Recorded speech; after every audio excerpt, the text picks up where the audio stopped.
Estamos começando mais um programa A Verdade em Destaque, diretamente dos estúdios da RVC Internacional, no campus universitário da Fundação Universitária Vida Cristã, FUNVIC.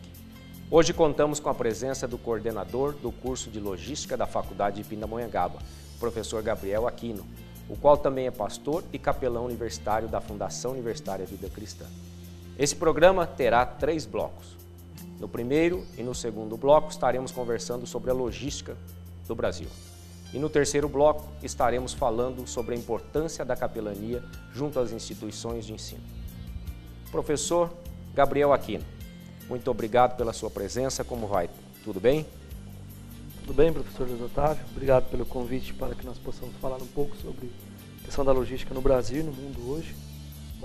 Uma das áreas que mais crescem aqui e, em especial, aí na RVC, nessa programação de entrevistas, né?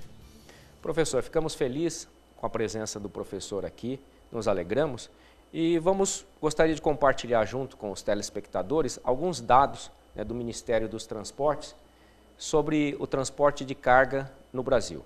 Diz que a parte rodoviária são 58%, o ferroviário 25%, o aéreo 0,4%, o aquário 13% e os dutos são de 3,6%. Professor, nós sabemos que nos últimos tempos há uma exigência muito grande do mundo globalizado em que os países tenham um investimento grande na área de logística para que possa otimizar a sua produção e escoar a sua produção, as suas exportações e importações, de acordo com que gere divisas e não prejuízos para o país. O que o professor vê dentro desses dados do Brasil, o que ele caminhou, onde ele pode chegar, o que precisa melhorar? O que nós percebemos, professor Luiz Otávio, é que há um aumento. O Brasil hoje, posso dizer que é a bola da vez na questão do comércio internacional, a economia do Brasil ela está estabilizada e isso tem proporcionado um investimento de outros países em relação ao Brasil, em especial a China, que hoje é um grande parceiro.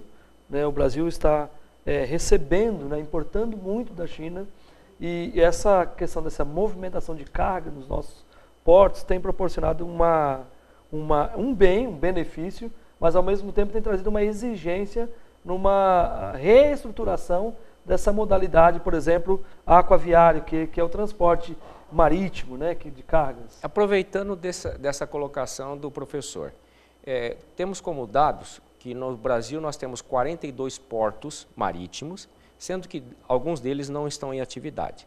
Nós temos também que o Porto de Santos é o maior porto, um dos maiores do mundo, inclusive, e nós temos também o Porto de Paranaguá, no estado do Paraná, que também é um dos maiores portos do Brasil. E os outros portos dão um suporte grande. Nós temos 2 portos especializados de Tubarão relacionado ao minério, nós temos o de São Sebastião relacionado ao transporte de petróleo, coordenado pela Petrobras. Porém, nós sentimos que os transportes têm crescido, a logística tem crescido muito, de uma forma geral no mundo. O Brasil se tornou agora a 6ª economia do mundo, porém, a proporção de crescimento dos nossos portos e a otimização da escoação, da importação e da exportação não tem acontecido no mesmo ritmo. Qual seria o caminho para esse ajuste? Percebendo essa necessidade, eu falo que a velocidade com que a economia está caminhando, ela também vai exigir a preparação. Então nós temos hoje uma necessidade de preparação humana. Eu falo de treinamento das pessoas que lidam com essa área tão globalizada, que é a questão da logística, a necessidade de uma reestruturação até em termos de leis, de normas, que normatizem todos os portos, o recebimento, a distribuição de cargas, uma melhoria na condição dessa carga que às vezes vem para um porto brasileiro, mas você tem estradas hoje que não beneficiam muito esse transporte, torna o custo elevadíssimo, o custo desse produto para o mercado interno. E aí você elimina dá um problema. Por quê? O material chega, a matéria-prima, chega nos portos, vão para a indústria, o transporte se torna cada vez mais caro e quando chega na prateleira ou aonde ela vai escoar para o consumidor comum, se torna muito caro por toda essa gama de fatores que oneram o custo do produto. Perfeito.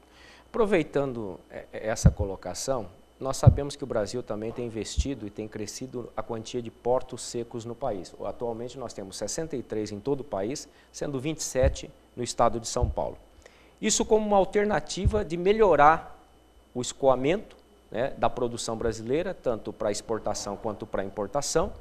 Porém, isso ainda foi um ajuste para tentar melhorar a distribuição no Brasil. Mas quando nós falamos em São Paulo, no estado de São Paulo, nós vemos isso como um ajuste que tem feito que a produção flui de uma forma rápida, né, de uma forma otimista, mas quando nós passamos isso para o Brasil, que é um país continental, nós vemos que não é da mesma forma. Nós vemos que muitas regiões do país estão deficitárias em relação a isso e a escoação da produção, escoamento da produção. Até porque, professor, São Paulo, sendo uma das metrópoles onde o maior fluxo financeiro e de movimentação acontece, São Paulo ou a região sul e sudeste, o norte e nordeste, por exemplo, que seria uma área para ser aproveitada, nós não vemos um alto investimento em relação a isso.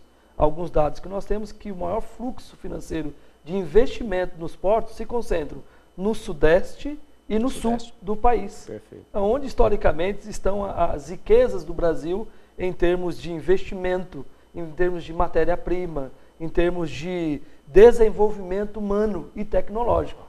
Então essa concentração ela vai refletir justamente na questão da logística. E é interessante que em Uruguaiana, né, no sul do país, nós temos lá o maior porto seco do Brasil e um dos maiores do mundo, o terceiro maior do mundo. Realmente, a região sul se destaca com isso, mas em contrapartida nós temos a região norte, a região nordeste, ainda muito deficitária em todos os setores, muitas vezes com uma produção grande, como é o caso de grãos no norte, né, no centro-oeste, porém o escoamento dele ainda é deficiente. Ele é deficitário por quê? Porque a estrutura portuária dessas regiões ainda não foram, eu posso dizer assim, automatizadas, foram reestruturadas. O corpo de pessoas que trabalham na gestão desses portos também não tem recebido um investimento na sua formação, e os próprios governos, né? Os próprios governos agora vão ter que correr até com a Copa do Mundo em 2014, eles vão ter que se ajustar para receber esse grupo, essa gama de pessoas que virão, né? De turistas que virão. A logística de pessoas para os turistas que virão. Exatamente, não existe.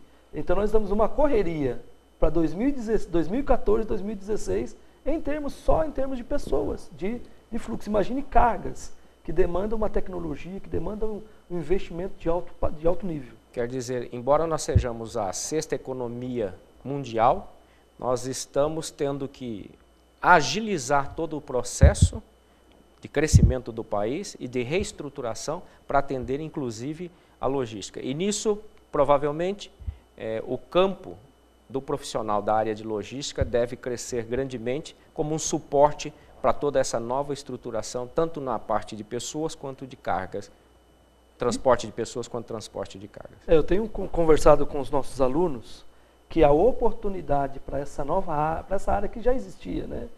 A logística tem história na guerra, né? As grandes cargas, as grandes movimentações de soldados para a guerra, suprimentos, ela surgiu lá nos períodos de guerra, né? Na França. Professor, só um minutinho, nós estamos concluindo o nosso bloco e nós já voltaremos para o próximo bloco, onde nós poderemos continuar. E falando nisso, transporte aéreo. Vamos falar sobre isso, professor. Só mais um minutinho e nós já voltamos.